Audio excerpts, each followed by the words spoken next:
Magandang araw sa ating lahat. Again, this is Engineer Jom Digia. Welcome back to my channel. So sa video na to ay ating pag-aaralan ng patungkol sa homogeneous higher order differential equations. So pag sinabing higher order, meaning greater than 1 or yung pinakamataas na derivative na maaaring mag-exist sa isang differential equation ay greater than 1. Makikita nyo sa ating base equation na d of y is equals to a sub 0 times d raised to n plus a sub 1 times d raised to n minus 1, so on so forth hanggang makarating ka ng a sub n minus 1 times d plus a sub n multiplied by the quantity, yung buong to, multiply natin sa y, is equals to f of x. Kapag ang f of x ay 0, meaning guys, homogeneous differential equation yun. Okay? Yung keyword is f of x is 0, homogeneous differential equation.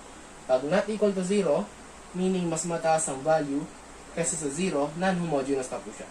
Okay, so sa topic na to, nulit ko, homogeneous tayo. And then, higher order. Meron tayong tatlong case na nag-exist sa pagsusolve ng mga following differential equations under homogeneous higher order.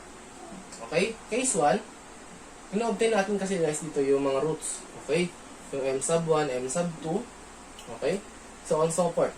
Depende sa haba ng equation. Kung ilan yung makukuha mo na roots, yun yung magiging corresponding na kanyang constant of integration na i-multiply mo sa e o sa exponential na naka-raise doon sa kanyang mga roots na na-obtain. Paliwanag ko isa-isa. Case 1, equation has real and distinct roots. Pag real and distinct roots, guys, bubuin mo ang equation na ito. Okay? So, yung equation na ito is yung tinatawag nating particular solution. Okay? Kasi meron tayong mabubuong general solution. And then, pag nag-substitute ka na ng mga values ng c sub 1, c sub 2, c sub 3, so on so forth, particular solution na po yun.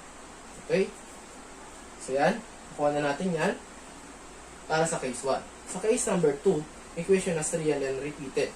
Repeated roots, meaning, umuulit yung roots mo, sabihin natin m is equals to 1.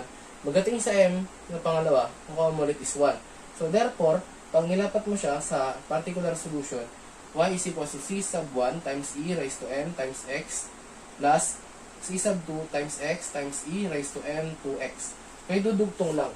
Dadagdagan ka ng 2 dito. Hanggang padagdag ng padagdag, depende sa kung ilang beses na repeat yung roots niya. Again, yung roots guys na na-obtain natin is yung mga m na yon. Okay? Mamaya makikita nyo kung paano sinusolve yung mga yun. Pag nasolve tayo ng mga past board exam questions. Case number 3, equation has conjugate complex roots. Pag sinabing conjugate complex, meaning ito yung may real part and imaginary part. Parang sa ADMAT. A plus B sub I. Pag nabuo mo yan na roots, dito ka nakagad sa case number 3 mag-fall. And, ganun lang naman ang gagawin mo kung ano yung nakuha mo na real part, lagay mo lang kung saan yung A. Dito siya. And then, yung sa ating B, yung mga tabi ng imaginary part natin, dito lang siya. And then, buuin mo lang itong equation na to, kasama yung C sub 1, C sub 2, yung cosine, and yung sine, given na siya. Okay? Laro ba tayo dito? Sige, para mas maintindihan, mag-solve tayo ng mga past board exam questions under homogeneous higher order differential equations. So, let's go. Let's solve for the following problems.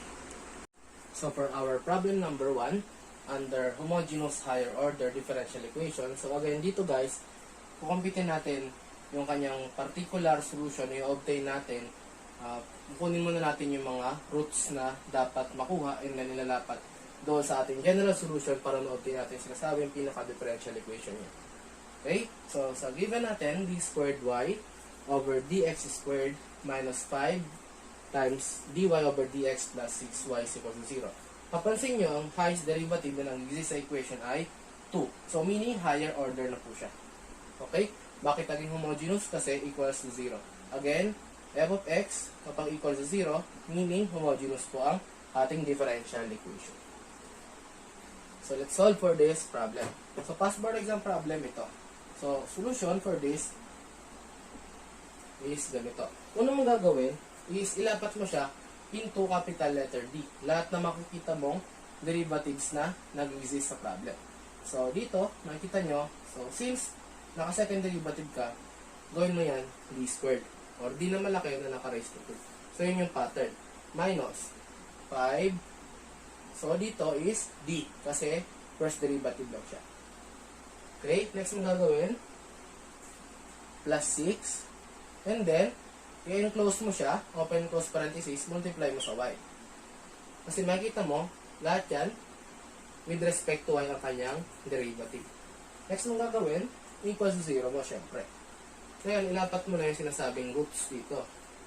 Gawin mo na siyang m. So, m squared minus 5m plus 6. Okay? Bakit tayo nagkamap sa m squared minus 5m plus 6? So, ganito ang pattern yan, guys.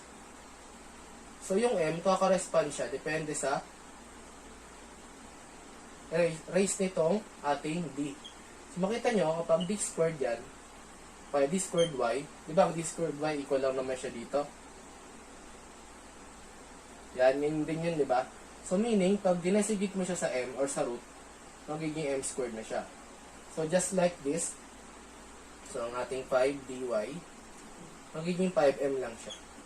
Okay? So, yung 6y natin, magiging 6 na lang siya. Okay? Mawawala yung y niya. So, yun yung magiging pattern. Una mong gagawin, kunin mo to, na naka-form into d, lalaking d, and then, yung mga d na yon, i-convert mo siya into mga m. Okay? Palitan mo siya ng m. Kasi yung mga m, yung mga obtain natin na mga value upang mailapat natin sa general solution, makuha natin yung particular solution. Okay? So much for that.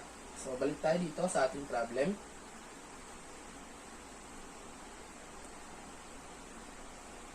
Yan. Makita nyo, m squared minus 5m plus 6. So kung kayo marunong sa quadratic formula, pwede nyo naman na i-manual solving ito. Gamitin nyo ang formula na x is equals to negative b, positive negative, square root of b squared minus 4ac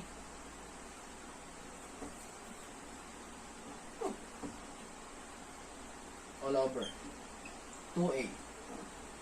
Okay? This is your A, this is your B, this is your C. Pero, huwag mong pahirapan ang sarili. Kung past board exam problem naman yan at may calculator ka, meron ka scientific calculator, gawin mo dyan is, i-mode equation mo na lang yan. Okay? Napaka-dali na lang gamitin ng scientific calculator natin sa ngayon. Okay? So, ito, ilapat mo siya sa scientific calculator. Mode 5.3.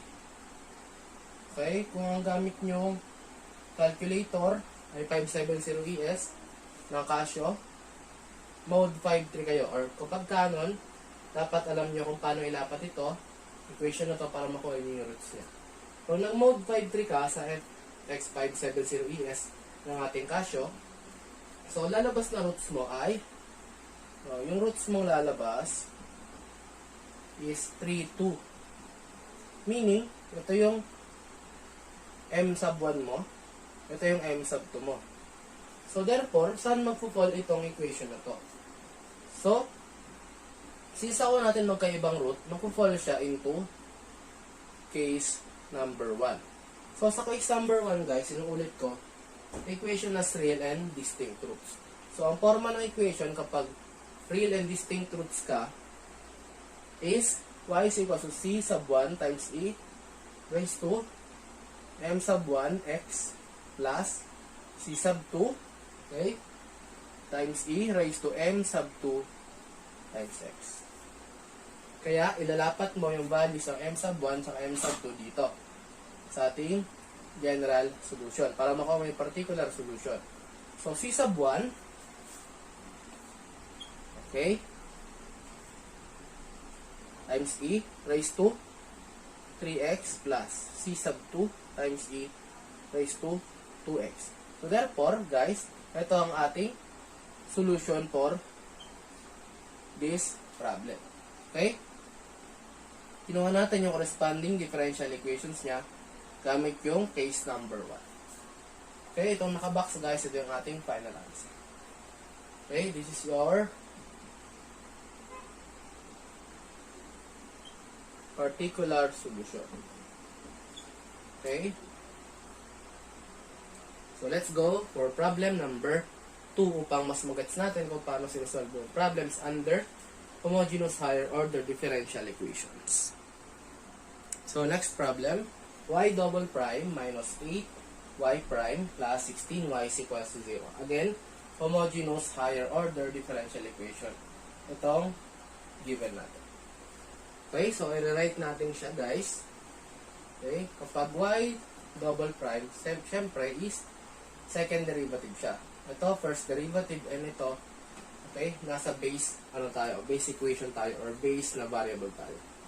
Equals 0, homogeneous. Therefore, pag nilapat mo yan sa equation in terms of d na malaki, magiging d squared minus 8d plus 16 is equals 0. Okay? Ngayon, ano yung kulang natin dito sa palagay ninyo? Ang kulang natin dyan, kung susundin mo yung forma na meron kang letter D na malaki, dapat meron kang open and close parenthesis tapos naka-multiply sa y. Equals 0. Kasi dito pagdating sa m, magiging ganito na siya.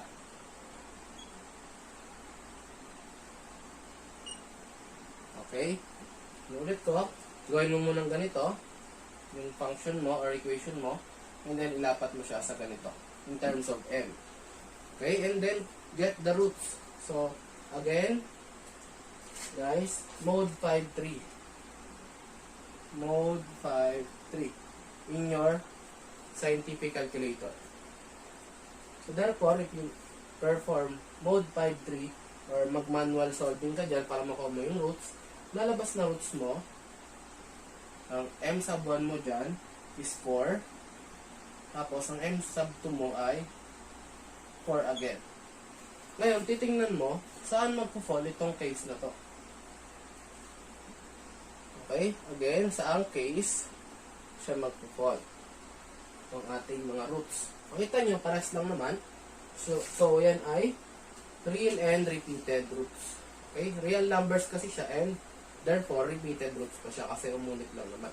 M sub 1 mo, para siya sa M sub 2 mo na na-obtain. So, it is case number 2. Wherein susundin natin, guys, yung forma ng ating differential equation or general solution na y is equals to c sub 1 times e raised to m x plus c sub 2 times x times e times m x. Okay? So, ganun lang siya ka simple. And then, nagtataka kayo, guys, bakit yung mga c natin pumapares siya sa ating equation or sa roots natin. Kasi nga, guys, kung ilan ang number ng roots mo, yun yung magiging number ng iyong constant of integration na mailalagay dito sa katabi ng ating exponential and other contents of the particular solution and general solution. Okay? So, ganun lang kasimple yan. Okay? So, ilapat mo na. Y is equals to C sub 1 times E. Okay? Raised to, yan, 4x plus C sub 2 times x times E raised to 4x. Pwede mo pang i-common factor yan. Ano magiging common factor pag sa ating particular solution? Nakikita mo, paras naman niyang may E na nakalagay sa 4x. Ang gagawin mo, so open close parenthesis, C1 plus C2x multiplied by E raised to 4x. Okay, pag nakita mo yan, nasagot na yan mismo sa choices, kaya napiliin mo. Nasa ang letter yan. Okay? So, this is the answer for our problem number 2. We go to our problem number 3. So, for problem number 3, we have the second derivative of y with respect to x plus 4y is equals to 0. So, solution, again, ilapat mo siya sa equation na merong malaking letter b. So, yan ay magiging d squared plus 4, tapos open close parenthesis, multiply yung y, equal 0. And then, pag nalapat mo na dyan, next mong gawin is, gawin mo namang equation in terms of m. Magiging m squared plus 4 is equals to 0. Perform mode 5-3 on your calculator, 570 ES, or sa calculator nyo, kung kaya nyo gawin na naka-mode equation yan, i-try nyo na makuha yung root nito. Ang exist dyan is 2m. Okay? So therefore, as you perform mode 5-3 to get the roots, makuha mo yung roots guys na m is equals to positive and negative 2i. Makita mo na imaginary yung root natin. Kasi meron siyang i. Diba sa advanced math, yung i is, siya yung imaginary number. Wherein I is equals to negative square root of negative 1. Okay? So, ang nakuha natin is positive negative 2i. Therefore, makita mo, kung susundin mo yung forma ng ating real part and imaginary part sa complex numbers, diba meron tayong a plus bi, yan yun. Yung a is the real part, which is real number. Yung b times I or bi is the imaginary part. Okay? Wherein meron kang I na maliit na katabi ng iyong variable na b. Okay? So therefore, kung titingnan mo to, may value ba siya ng a or the real part? Makita mo, wala. So 0 siya. Okay? And then yung b niya. Ano ba yung katabi ng I? So, ibig sabihin, siya ay 2. Yan yung nakuha mong value ngayon ng A tsaka ng B. Kung titingnan mo guys, magpo-fall itong roots natin sa case number 3. Ano ba ang ating case number 3? So, ang case number 3, equation has conjugate complex roots. Ang conjugate complex roots, sundin natin yung general equation na y is equals to e raised to a times x multiplied by c1 cosine bx plus c sub 2 sine dx. Okay? Next mo gagawin, ilapat mo na ngayon itong mga values na na-obtain. Okay? So guys, dito, we are not considering the positive and negative sign convention. Kasi dito, pagdating sa value ng b, absolute value tayo. Yung ilalapat natin dito. Okay? So therefore, for the particular solution, we have y is equals to e raised to a 0. Okay? X multiplied by c1 o c sub 1 cosine bx 2x plus c sub 2 sine 2x. So makikita mo, e raised to 0x. So e raised to 0x, di ba yan ay 1? Pag sinolve mo sa calcu. So therefore, ang pinakamagiging solution mo para dito, pinakamagiging final answer mo, since magiging 1 naman to guys, yan ay magiging y is equals to c sub 1 cos 2x plus c sub 2 sine 2x. Okay, that's your final answer for this problem. Okay, napakasimple lang, di ba, ng case number 3. So, solve pa tayong dalawang problems para mas maintindihan nyo yung topic na to. We go to problem number 4. So, for our problem number 4, we have 2 times the second derivative of y with respect to x minus 4 times the first derivative of y with respect to x plus 4y is equal to 0. So, solution, again, yung rule natin in terms of solving this kind of equation, yan ay magiging 2d squared minus 4d plus 4, which is naka-open and close parenthesis siya, multiply mo sa y is equals to 0. And then, pag nagkuha mo na yung equation na yan, ilapat mo siya into m. Okay, magiging 2m squared minus 4m plus 4 is equals to 0. Okay? Next mong gagawin dyan, mag-mode 5-3 ka ulit. Mode 5-3 para easy na lang sa'yo. Okay? Sa yung scientific calculator, mag-mode 5-3 ka. Guys, reminder lang, pag sobrang mahaba na equation, pwede naman din siya gamitan ng synthetic division upang makuha mo yung mga roots niya. Okay? Kung nahihirapan kayo sa ibang format o ibang way na pagsusolve, kung hindi nyo kaya mode 5-3, pwede naman ang synthetic division or other means ng pagsusolve upang makuha nyo lang yung mga roots. For as long as sinusunod yung mga tamang rules ng engineering mathematics. Okay? Makuha natin guys, as we perform mode equation or mode 5-3 is, our m is 1 plus or minus 1i. Okay? Kita nyo, may real and imaginary part tayo.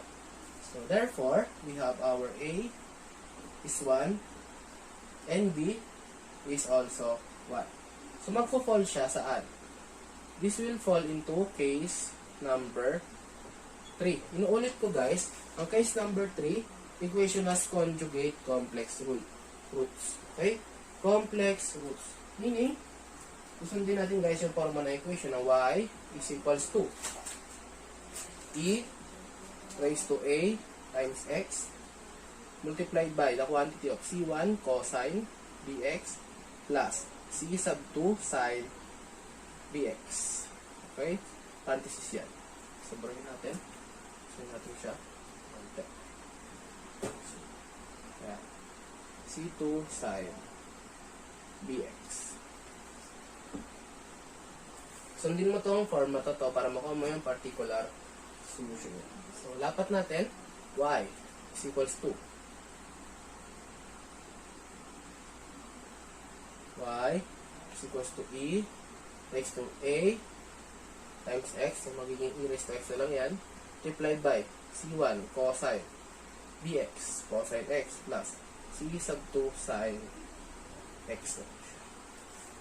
Okay? So, therefore, this is our final answer for this problem. This is our corresponding differential equation. So, dako na tayo sa ating last problem. Problem number 5. So, for our last problem, under homogeneous higher order differential equations, so we have the second derivative of y with respect to x plus 5 times the first derivative of y with respect to x plus 4y, open and close parenthesis, multiplied by the quantity of 2 times the second derivative of y with respect to x plus 5 times the first derivative of y with respect to x plus 2y, open and close parenthesis, is equals to 0. So, solution for this, inulit ko, lalapat nyo muna yung mga equations into equation na merong capital letter D. Okay, unahin natin itong part na to. Magiging d squared plus 5d plus 4. Open close parenthesis, multiply mo siya dito naman. So, gawin mo yung forma na merong malaking letter D. So, 2d squared plus 5d plus 2. Dito mo na ilagay yung y sa pinakadulo. Is equals 0. And then, ilapat mo siya sa equation na merong mga n. Okay?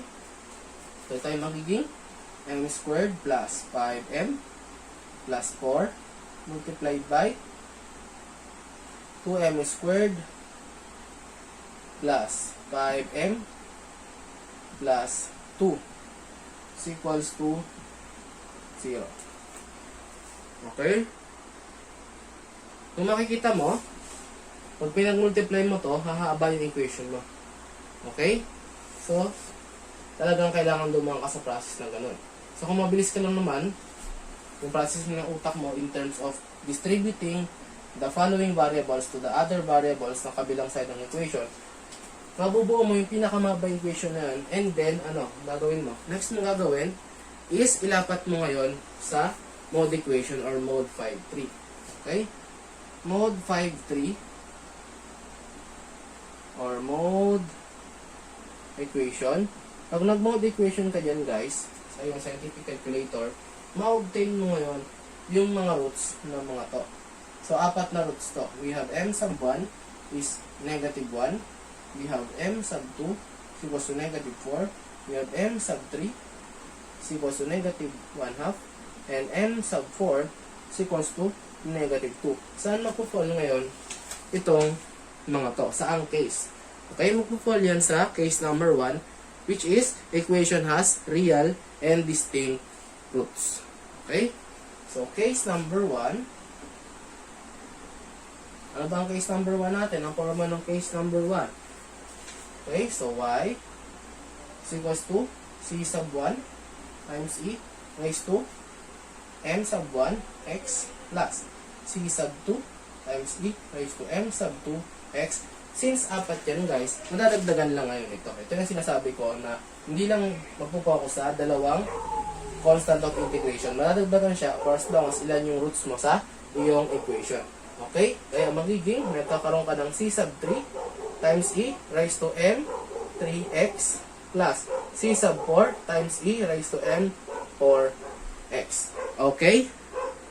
So therefore, we will obtain our particular solution which is y is equals to c sub 1 times e raised to, yung m sub 1 natin, negative x plus c sub 2 times e raised to m sub 2 negative 4x plus c sub 3 times e raised to m sub 3 negative 1/2 x plus c sub 4 times e raised to negative 2x. So ito po yung ating particular solution for this problem. It's the equivalent differential equation. So kung kayo may mga tanungan, don't forget to comment down below regarding this problem guys. And don't forget to subscribe to my channel upang kayo updated sa aking mga next video tutorials na i-upload under differential equations. So again, this is Engineer John Ligia. Maraming salamat and God bless us all.